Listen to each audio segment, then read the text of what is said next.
hope everyone is staying safe and staying well during this crazy season. Today I'm going to be updating my slick bun routine. I think the last time I did this, my hair was shorter and it was definitely not as thick. So it was kind of smooth sailing, but the last time I tried to do this in September, I think I shed like one slow because my rubber band broke at least like 4 times. So my hair is definitely a lot thicker, and I figured it's time to just update you guys because I know there's some of you out there probably have thick hair like me, and it's super duper hard when you're trying to do a slick pony. So my hair is freshly washed, it is clean. Now I would recommend either doing this on semi-dirty hair, but if you're gonna do it on clean hair, here are the tips that I have for you. So I already have a little bit of leave-in conditioner in. What I'm gonna do right now is separate my hair into 2 and apply some more. I find that if the hair is not dirty, it needs to at least be soft in order to mold it the way that you want it. So I'm using the Miele Organics Hawaiian Ginger Moisturizing Leave-In Conditioner. About that much. Like I said, I already have some in here, so I'm not gonna apply too much. I just like to make sure that the hair is really soft, because when I tried to slick back my hair and it was dry, it's a joke, pretty much. This is the only product I'm using outside of the Eco Styler gel. Sometimes I use a cream.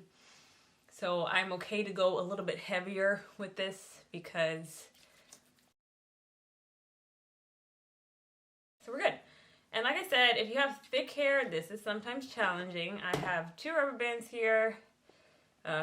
Hopefully one of these is just a backup, but just in case. And the Eco Styler gel that I'm using is the black castor and flaxseed oil. Oh, I have one more item. Actually, my edge control stick that I recommend. Here's my old video up here if you want to see that. But this edge control stick, I don't know where it is. Let me find it. This guy right here. Literally like impeccable, and it's almost needed because I feel it helps. It makes me feel like my hair's I'm giving my hair good stuff, even though I'm putting gel in it. So I'm gonna just do this in sections because it's thick. I'll do the left side, and I like to put the gel last actually. So start with this. I'm just gonna run this along my hairline. It's like a I'm not sure what this is called, but I just like to run this here. The areas that I know are gonna have a hard time laying down, like that piece. A little bit, I am gonna use that again. So I just like to put a little bit. I'm gonna use it twice. Then I come in with my gel.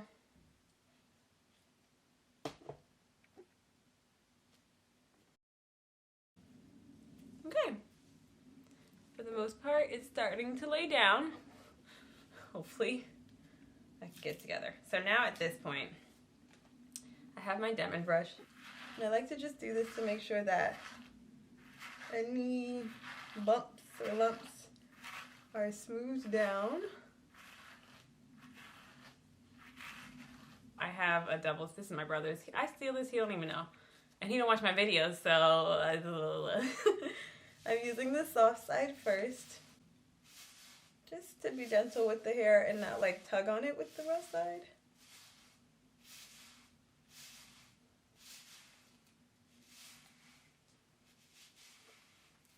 And now before I even get to the other side of the brush, I'm now gonna go in and put a little bit more gel. So, taking more gel. Making sure this hair is all molded. Now I can get the back area.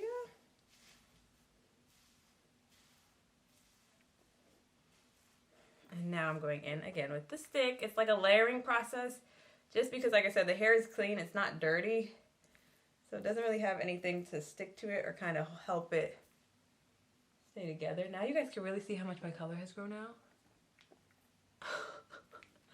Like, whoa. Basically, it's basically a semi-perm.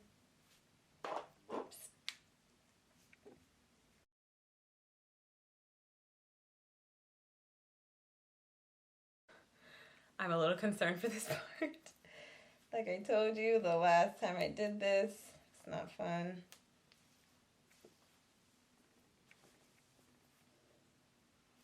We're all in there and smooth.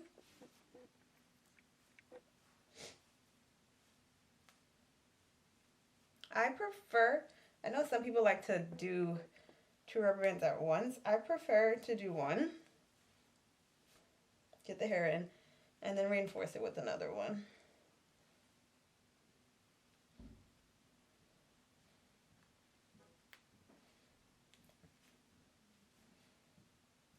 So that was 3. And I bring this to the top, put it there. Good old pull and tug, which is not really that good for your hair, but separate it, tighten it, and now before I get to that reinforcement, I think actually today this feels pretty secure. I'm gonna go back with the soft side again, because once all this is on, get this to the bottom here. And what I do is like, so just to get close, you can see here there's a little bit of like that wave. That's when I come back in with this guy. It comes in handy so much for this style. I just like it to be as sleek as possible. Like, I know I have curly hair. I'm in the 3C, 4A, 3B in some area range, so I understand that I have curly hair. I do not swoop my edges like these, but I do like to get these girls. Just come in here, swoop it down. And because that edge control has like a lot of nutrients in it, I don't feel like I'm hurting my edges when I use it. I know some like edge control products over time, if you're using them all the time, your edges really just... I think we're good to put the scarf on now. For the back, I just did a twist and pull that hair out because it's too thick for me to do anything else. I'm using just my good old fashioned satin scarf, as tight as possible. And what I do is I go over the bun. I just find that this secures it a lot better. And it literally gives you a slight headache, but you know, it's part of the job. And after this, I'm going to go under the dryer, but if you don't have a dryer, you can just use a handheld blow dryer for about 10 to 15 minutes just so it can lock this in, and then I will come back and show you. Okay guys, so I did the dryer. I ended up just doing the handheld dryer. Just be careful because this is fabric, you know. You don't want to have an issue there. So after that, I release it slowly. And now we're sleek and smooth. And don't worry, like that white residue that, oh, right, you got a line here, which is always cute. The residue from this edge control, it disappears. So if you have like a little bit, just brush it out, it disappears. And yeah, here's my updated sleek bun tutorial. It's really coming in handy during this whole self-quarantine situation because I don't really feel like doing my hair. So this is like my new go-to style, and I'm with it. Thanks guys for watching. Be sure to subscribe if you're not subscribed. If you like this video, give it a thumbs up. And if you want to follow me on Instagram, my name is Kelsley Nicole. Handles are exactly the same. I'll see you next time in my next video.